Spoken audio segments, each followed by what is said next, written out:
നമസ്കാരം. ഇന്നലെ നമ്മൾ രോഗങ്ങളെ മൂന്നായി തിരിച്ചു പറഞ്ഞിരുന്നു. ഈ 16-ാം ഭാഗത്തിൽ ആധ്യാത്മികം, ആദിഭൗതികം, ആദിദൈവികം എന്നിങ്ങനെ 3 തരം പാപങ്ങളുണ്ടെന്ന് പറഞ്ഞിരുന്നു. ഇതിൽ ആധ്യാത്മികം എന്നതിനെ നമ്മൾ ഈശ്വരനുമായി ബന്ധപ്പെടുത്തി ആത്മീയ കാര്യങ്ങളുമായി ബന്ധപ്പെടുത്തിയാണ് ചിന്തിക്കുന്നത്. ഇവിടെ ഈ 3 വാക്കുകളെയും മറ്റൊരു രീതിയിൽ നിങ്ങളെ പരിചയപ്പെടുത്തുകയാണ്. ആധ്യാത്മികം എന്നത് ആത്മീകം, അതായത് ആത്മീയതയുടെ ആദി എന്നുള്ള അർത്ഥത്തിലെടുക്കുക. ആത്മീയതയിൽ നിന്നുണ്ടാകുന്ന ആദിയും വ്യാധിയുമുണ്ട്. ഈ മാനസികമായ ആദികളാണ് വ്യാധികളായി മാറുന്നത് എന്നത് നേരത്തെ പറഞ്ഞിട്ടുള്ള ഒരു കാര്യമാണല്ലോ. അങ്ങനെ ആത്മീയമായി ഉണ്ടാകുന്ന ആദികൾ, അത് കാരണമുണ്ടാകുന്ന രോഗങ്ങൾ. അതേപോലെ ഭൗതികമായിട്ടുണ്ടാകുന്ന ആദികൾ, അത് കാരണമായി ഉണ്ടാകുന്ന രോഗങ്ങൾ. അതേപോലെ ദൈവികമായ ആദികൾ കാരണം. നമുക്കങ്ങനെ ദൈവികം എന്നുള്ളതിന് 2 അർത്ഥം കൊടുക്കാം.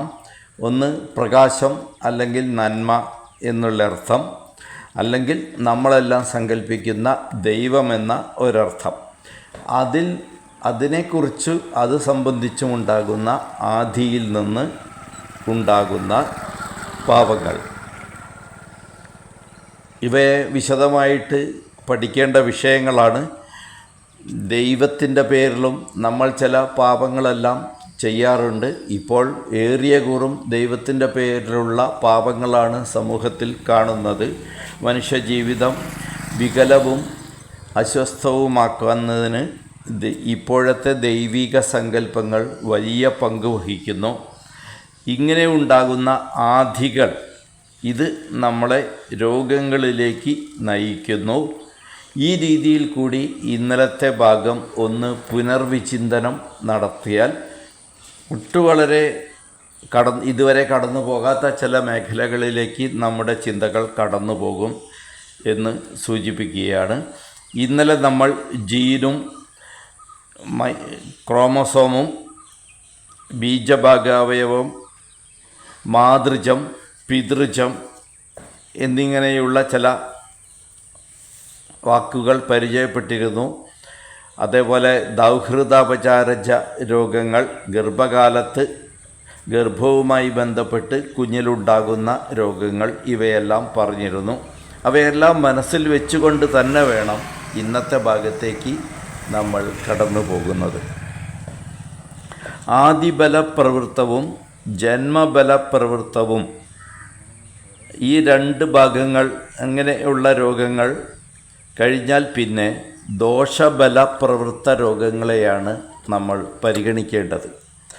ദോഷങ്ങൾ എന്ന് പറയുമ്പോൾ 3 തരം ദോഷങ്ങളെയാണ് ആയുർവേദം പറയുന്നത്. വാതം, പിത്തം, കഫം. ഇങ്ങനെ ദോഷബലപ്രവൃത്ത രോഗങ്ങളെ ശാരീരികങ്ങളും മാനസികങ്ങളുമായി തരംതിരിച്ചിട്ടുണ്ട്. അതായത് വാതജ ശാരീരിക രോഗങ്ങൾ, വാതജ മാനസിക രോഗങ്ങൾ എന്നിങ്ങനെ മറ്റുള്ളവയെയും കണക്കാക്കാവുന്നതാണ്. വാതരോഗങ്ങളെ 80 തരമായും പിത്തരോഗങ്ങളെ 40 തരമായും കഫരോഗങ്ങളെ 20 തരമായും ആചാര്യന്മാർ കണക്കാക്കിയിട്ടുണ്ട്. ദോഷബലപ്രവൃത്തങ്ങളായ ശാരീരിക രോഗങ്ങൾക്കും മാനസിക രോഗങ്ങൾക്കും അവ പരസ്പരം ചേർന്നും അല്ലാതെയുമായി വളരെയധികം ഉൾപ്പിരിവുകൾ ഉണ്ട്. അതായത് ഒരേ ശാരീരിക രോഗമെന്ന് പറയുന്നത് വളരെയധികമുണ്ട്, മാനസിക രോഗങ്ങളും പലതരമുണ്ട് എന്നുള്ളതാണ് ചുരുക്കത്തിൽ മനസ്സിലാക്കേണ്ടത്. അതേപോലെ ശസ്ത്രക്രിയകൾ കാരണമായി ഉണ്ടാകുന്നത് ആയുധങ്ങളോ വാഹനാപകടങ്ങളോ മൂലമുണ്ടാകുന്നത്, വിഷജന്തുക്കൾ കടിച്ചിട്ടുണ്ടാകുന്നത്, പാമ്പ്, അതുപോലെ നായ്ക്കൾ, മറ്റ് കാട്ടുമൃഗങ്ങൾ, അങ്ങനെ എല്ലാം കടിച്ചിട്ടും ആക്രമിച്ചിട്ടും ഉണ്ടാകുന്നത്, ഇവയൊക്കെ ആദി ഭൗതിക രോഗങ്ങളാണ്. അതായത് ഭൗതികമായ വിഭാഗത്തിൽ പെടുത്തിയിരിക്കുന്നു അവയെല്ലാം. ഇവയൊക്കെ മാത്രമേ ഭൗതികമായിട്ടുള്ളൂ, ബാക്കിയെല്ലാം മറ്റു വിഭാഗങ്ങളിൽ പെടുന്നു. അതായത് ആധ്യാത്മികം, ആദി ഭൗതികം. ആദി ഭൗതികത്തിൽ പെടുന്നത് നേരത്തെ പറഞ്ഞിട്ടുള്ളതാണ്.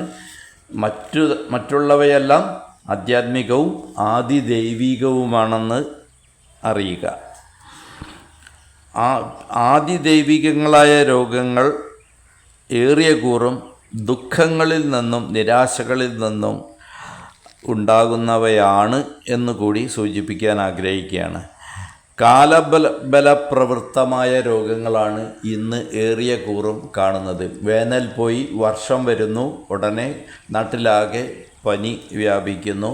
അതേപോലെ മഴക്കാലം കഴിഞ്ഞു, മഞ്ഞുകാലം തുടങ്ങി, ഉടനെ മറ്റൊരു തരം വിഭാഗത്തിൽപ്പെടുന്ന കുറേ രോഗങ്ങൾ തുടങ്ങുകയായി. ഇവയെയും 2 തരത്തിൽ ആയുർവേദം തരംതിരിച്ചിട്ടുണ്ട്. വ്യാപന്ന ഋതുകൃത്യങ്ങൾ, അവ്യാപന്ന ഋതുകൃത്യങ്ങൾ. അതായത് വ്യാപിക്കുന്നത്, രോഗം പെട്ടെന്ന് പരക്കുന്നതായ രോഗങ്ങളും അങ്ങനെ പരക്കുന്നതല്ലാത്ത രോഗങ്ങളും. നമ്മൾ അടുത്ത കാലത്ത് കണ്ടിട്ടുള്ള ഈ കൊറോണ പോലുള്ള രോഗങ്ങൾ, ജനപദധ്വംസന രോഗങ്ങൾ, ഒരു ജനതയെ മൊത്തമായിട്ട് തുടച്ചു നിൽക്കുന്ന പ്ലേഗ് പോലുള്ള രോഗങ്ങൾ, ഇതൊക്കെ നമ്മൾ നേരിട്ടിട്ടുണ്ട് പല ഘട്ടങ്ങളിലായിട്ട്. അതേപോലെ വസൂരി, ഇതൊക്കെ ജനപദധ്വംസന രോഗങ്ങളാണ്. അപ്പോൾ ഇങ്ങനെ വ്യാപിക്കുന്നതും വ്യാപനം ഇല്ലാത്തതുമായ കാലബല പ്രവൃത്ത രോഗങ്ങളുണ്ട്. ഇവ പലപ്പോഴും കാലാവസ്ഥകൾ, ഋതുക്കൾ ഇവയെ സ്വാധീനിക്കുന്നു, വർദ്ധിപ്പിക്കുന്നു, കുറയ്ക്കുന്നു എന്നെല്ലാം പറയാം. അപ്പോൾ ഋതുകൃത്യമായവയാണ് ഇവയെല്ലാം. ചുറ്റുപാടുകളിലുണ്ടാകുന്ന ദോഷം കാരണമായിട്ടുണ്ടാകുന്ന രോഗങ്ങളാണ്. അതായത് അന്തരീക്ഷ മലിനീകരണം, നമ്മുടെ മാലിന്യ സംസ്കരണത്തിൻ്റെ അപാകത, ഇന്ന് നമ്മുടെ മലം വരെ കുഴിച്ചു മൂടി, സൂര്യപ്രകാശമേൽക്കാതെ കുഴിച്ചു മൂടുന്ന അവസ്ഥയിൽ അവ ഭൂമിക്കടിയിൽ നിന്ന് ഭൂമിയിൽ അപ്പോഴുള്ള ബാക്ടീരിയകളും വൈറസുകളും ഫംഗസുകളുമൊക്കെ നമ്മൾ ഈ കഴിക്കുന്ന രാസവസ്തുക്കളെ ആഹരിച്ച് പുതിയ രാക്ഷസ രൂപം പൂണ്ട് നമ്മെ ആക്രമിക്കുന്ന ഒരവസ്ഥയിലേക്ക് എത്തിപ്പെടുന്നു.